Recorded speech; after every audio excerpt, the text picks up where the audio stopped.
So the question is, materials which do not have a certain organized arrangement of atoms and molecules are also known as. All right, so it's a absolutely theoretical based question. So what do we know? That if they have an organized arrangement, an organized crystal lattice, it is called a crystalline solid. If they lack it, they don't have an organized arrangement of atoms and molecules, so it is called an amorphous solid. So obviously, our right option is going to be option B, amorphous solids. A 4-meter long copper wire of cross-sectional area 1.2 centimeters square is stretched by a force of 4.8 into 10 to the power 3 Newton. The stress will be. Alright, what do we know about stress? When we exert a force on a particular material, then the material has a tendency of stretching in that direction. So how do we define stress? We define stress as force perpendicular to the cross-sectional area divided by the area. That's how we define longitudinal stress in particular. Okay. So what is the force that has been applied? So the force applied is 4.8 into 10 to the power 3 Newton, and the area of cross section is 1.2 centimeters square. All right. So 4.8 into 10 to the power 3 Newton divided by 1.2. Very careful, this is centimeter square. So we will have to convert it to meter square. So for that, I'll have to multiply it by 10 to the power minus 4. So 1 centimeter square is equal to 10 to the power minus 4 meter square. Okay. So what do we have? We have 4 over here. So we'll be left with 4 into 10 to the power 7. And the unit is going to be Newton per meter square. Let's have a look at the options. So option C is going to be my right answer. Extremely simple formula based question, nothing to worry. Let's proceed. So the question is, two rods A and B, each of equal length but different materials, are suspended from a common support as shown in the figure. The rods A and B can support a maximum load of 600 Newton and 6000 Newton.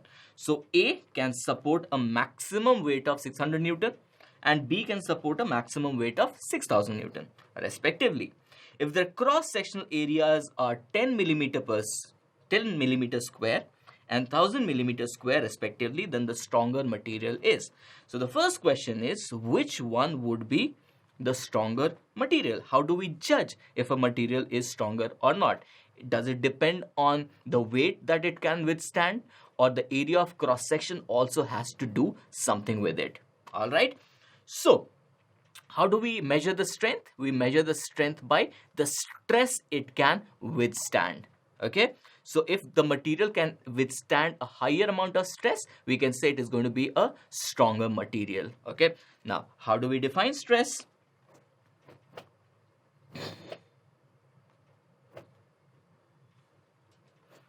So stress is defined as the force. So basically this weight that has been applied on this material divided by the cross-sectional area. Okay, so when I find that for material A, what is that going to be? That is going to be 600 divided by 10 millimeter square. I should change it to meter square. So I will have to multiply it by 10 to the power minus 6. So this is going to give me 60 into 10 to the power 6 and Newton per meter square. All right, so let's remember this. This is for material A. What will happen for material B? The stress will come out to be 6000 divided by 1000, and this is millimeter square. So again converting it to meter square, multiplying by 10 to the power minus 6. This goes away and we have 6 into 10 to the power 6 Newton per meter square. Now compare both the values. A has 16 to 10 to the power 6. B can withstand a stress of 6 into 10 to the power 6. So obviously, which would be the stronger material? Material A would be the stronger material, even though it can withstand a lesser weight. Okay, so the area of cross section also determines whether the material is strong or not. Okay, so the correct measure is the measure of stress. Let's have a look at the options. So option A, material A, is going to be my right answer. The question is, find the longitudinal stress applied to a steel wire to stretch it by 0.025% of its original length. If the ratio of longitudinal stress and strain is 9 into 10 to the power 10 Newton per meter square. Okay.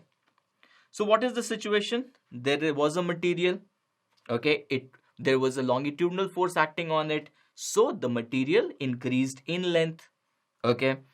Now what do we need to find out? We need to find out what is the longitudinal stress developed. And what do we have? We know that the fractional change in length is 0.025%. That is given to us. One more thing which is given to us is that the ratio of longitudinal stress and longitudinal strain is given to us. And there's a very special term for that, longitudinal stress and longitudinal strain. The ratio is called, yes, it is called the Young's modulus. Okay. So if I have to calculate the strain, what do I need to do? I need to multiply the longitudinal strain into the Young's modulus. All right. That is it. Absolutely formula based.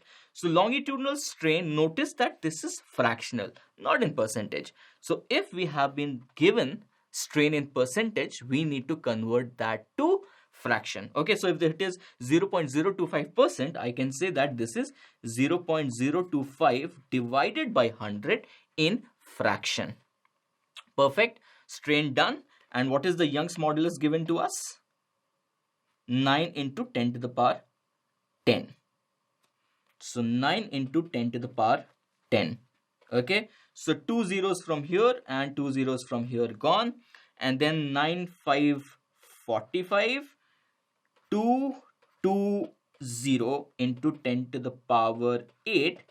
And if we write it properly, this is going to be 2.25 into 10 to the power 7 Newton per meter square, because this is stress. Okay, let's have a look at the options.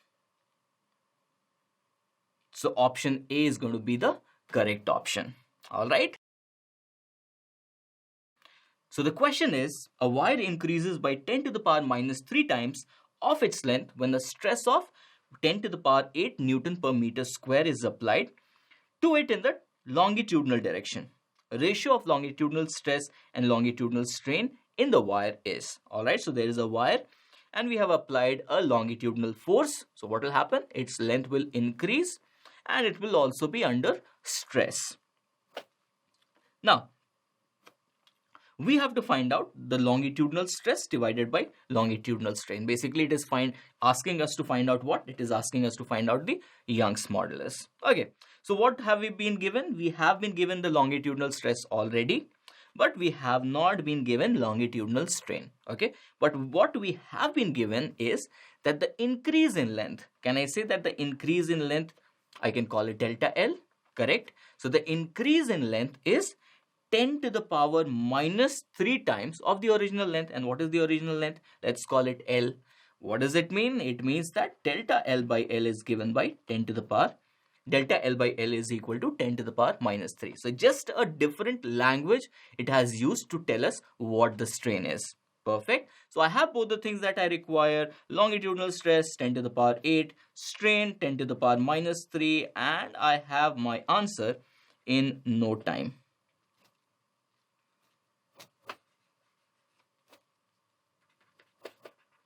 Alright, so the answer is going to be 10 to the power 11 Newton per meter square. Let's have a look at the options. And we have it right at option number A. Alright, and that's it. Let's move on.